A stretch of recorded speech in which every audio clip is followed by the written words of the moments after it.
Sahyadri guest house बाहेर अपघात घडलेला आहे। माजी मंत्री सुभाष देशमुखांच्या कारमुळे हा अपघात झाल्याचं कळतंय। सुभाष देशमुखांच्या कारची दुचाकीला धडक बसली। अपघातामध्ये दुचाकीस्वार किरकोळ जखमी झाला। विरुद्ध दिशेनं गाडी नेल्यानं हा अपघात घडल्याचं कळतंय। सुभाष देशमुखांकडून दुचाकीस्वाराची विचारपूस करण्यात आली।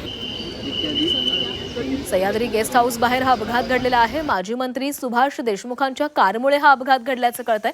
सुभाष देशमुखांच्या कारनं या दुचाकीस्वाराला धडक दिली आणि अपघातात दुचाकीस्वार किरकोळ जखमी झालेला आहे।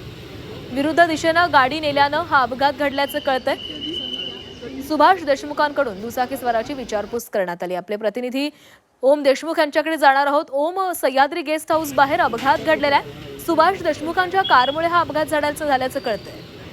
प्रांतानंतर आज राज्य मंत्रिमंडळाची बैठक असल्यामुळे या भागात वाहनांची मोठ्या प्रमाणात वर्दळ पाहायला मिळाली। याच अनुषंगानं आज सुभाष देशमुख जे माजी मंत्री आणि भाजपचे आमदार आहेत ते या ठिकाणी आले होते आणि त्यांच्या गाडीला एका दुचाकीस्वाराची धडक बसली आहे। खरं तर दुचाकीस्वाराकडनं विरुद्ध दिशेनं ही गाडी जी सुभाष देशमुखांची होती ती विरुद्ध दिशेनं गेल्यामुळे हा अपघात घडल्याचं कळतंय। आपण जसं दृश्यांमध्ये पाहतोय की अपघातानंतर जो किरकोळ स्वरूपाचा अपघात झाला, सुभाष देशमुख यांनी उतरून संबंधित व्यक्तीची विचारपूस देखील केली आणि त्याला जे प्राथमिक उपचार आहेत त्यासाठी सुद्धा पुढे पाठवण्यात आलेले आहे। परंतु या अपघातामुळे खऱ्या अर्थानं इथल्या वाहतुकीचा आणि एकंदर रहदारीचा जो काही प्रश्न आहे आणि वाहतूक व्यवस्थेचा जो काही प्रश्न आहे तो पुन्हा एकदा ऐरणीवर आलाय।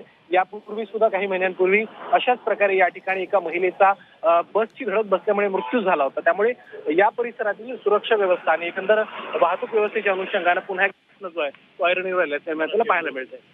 नक्कीच ओम, धन्यवाद दिलेल्या माहितीसाठी।